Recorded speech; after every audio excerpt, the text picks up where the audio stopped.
I saw Smile 2, and not just 2, I saw Smile 1 also. Smile 1 too. To like kind of, I thought the story of Smile 1 might be related to Smile 2.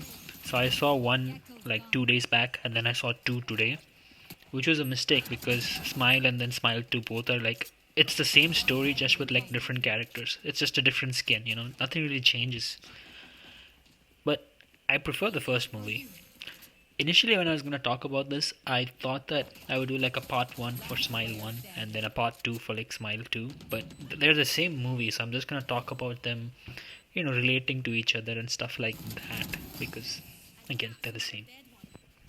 So I personally liked 1 way better than 2.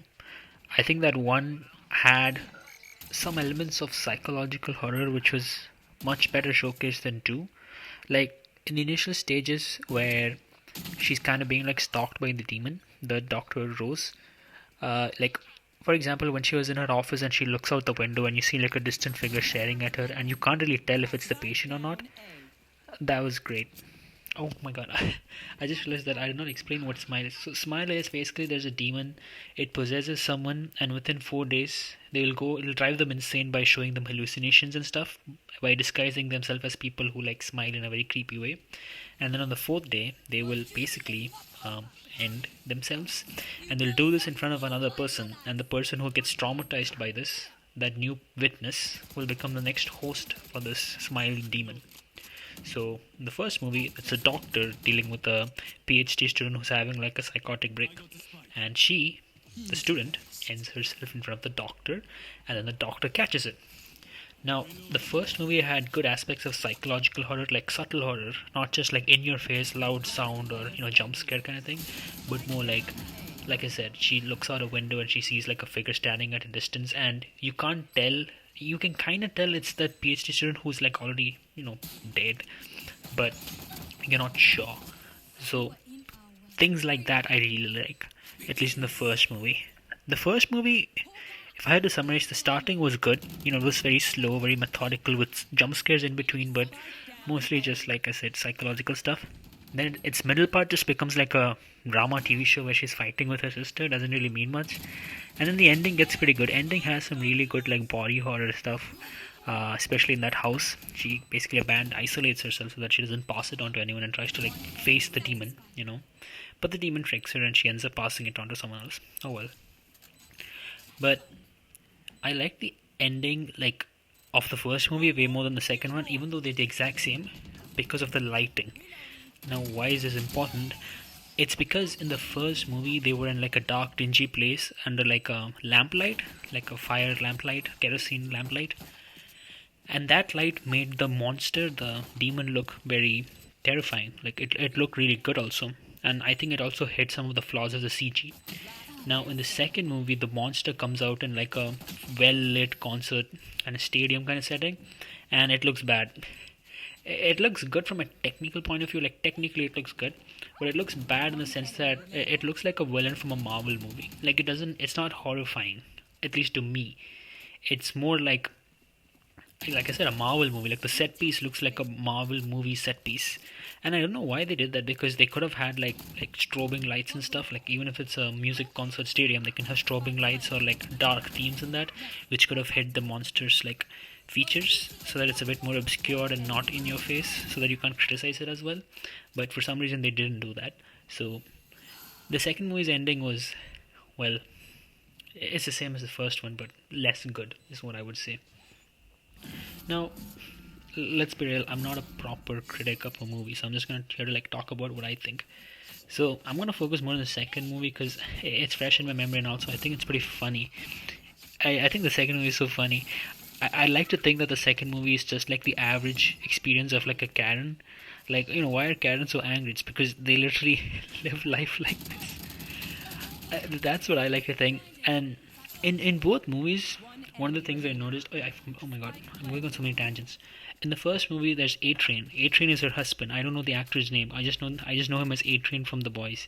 So A Train is her husband, and like A Train is a good actor, right? Like he is a good actor, but in this movie, he's so bad. his character is so like flat and two-dimensional. I feel like the director just said that, okay, you're her fiance, and that's it. Like he didn't say anything else. There's no other like direction for him, and he's just like, I don't know, doing impromptu acting or something. Like his acting is so bad, and in both movies, there's like you know, when people are trying to act like really emotional or strong scenes, and I feel like when you watch the movie, you can see the exact point where the actor hit their limit of acting, and then they try to go past it, and it's so obvious, like because it's bad. Like you can see the point where their acting skills reach their limit, and then when they try to go beyond, it just looks bad. I can't think of any examples off the top of my head, but like think of any scene where they're like screaming a lot or shouting a lot, or they try and show very strong emotions. It's like you can see the point where they hit the limit, and that kind of sucks. But oh well. The second movie I remember the scene. It's when she's breaking stuff in her bathroom, like, and she's like her eyes are like trying to like pop out of her head, and she's like looking around. That that was like that kind of stuff. It's like she's trying to act and she's trying to show like a mix of anger and confusion and stuff like that, but it just looks really goofy because she's not doing a good job, and I don't think she's having good direction either. Quite interesting in that way. I like the pop star setting. I think it. I feel like they underutilized it. I feel like they could have had a lot of more interesting scenarios happening. I do think that the second movie went a bit more scarier, but ultimately meaningless. Like the part where she ends her mom with a mirror piece. That was pretty unhinged, but then you realize that it's not even real. And if you think back about it, in the first movie also she kind of like Dr. Rose offs her cat mustache, and the difference is that actually happened. That was real, but her killing the actress, what's her name, Sandy? I forgot her name. God, this I just saw this movie. I swear, I forgot the name. The pop star. She offs her mom, but it was her hallucination. She didn't actually do it. So I'm like, what the heck? I feel like they didn't use that. Even in the first movie, they did this thing where it's like Rose, the doctor, the psychologist, thinks that she's outsmarted the demon and she's like destroyed it. But then the demon's like, haha, I played a trick on you. You were just hallucinating. I'm still alive. And then they do the same thing in the second movie, but they do it to such an extent where they ruin a big part of the story. Like they make so much of the things fake that it's like it becomes kind of meaningless. Like in the first movie, Dr. Rose's attempt to, destroy the demon did exist. Like it actually happened. She did actually go out in the forest. She did actually go back to her old house, and she did actually do all that stuff. It was just unfortunate that the cop found her. Her ex found her in that place.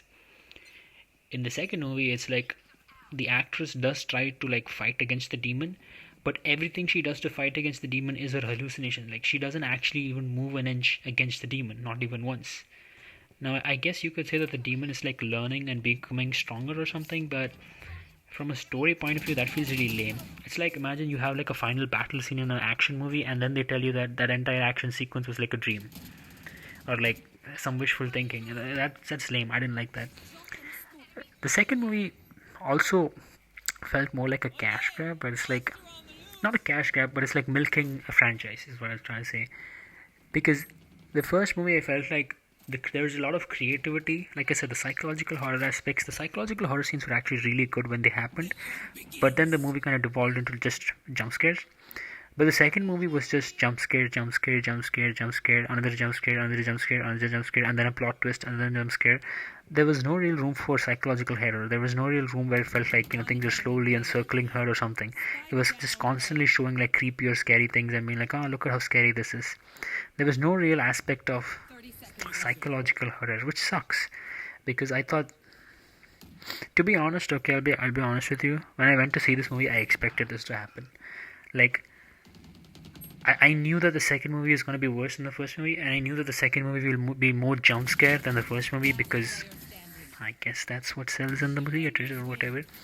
But yeah, I with the way things are going, I think there's going to be a Smile 3 maybe in the future.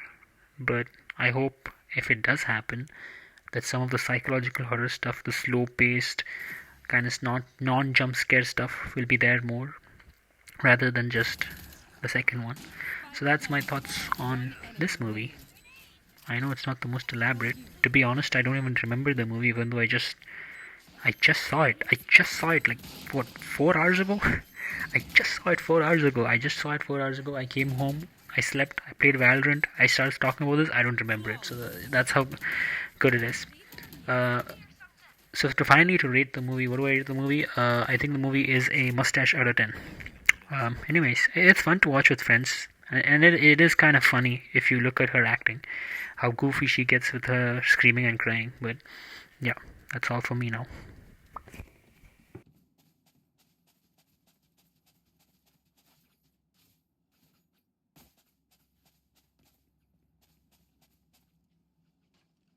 Try not to die.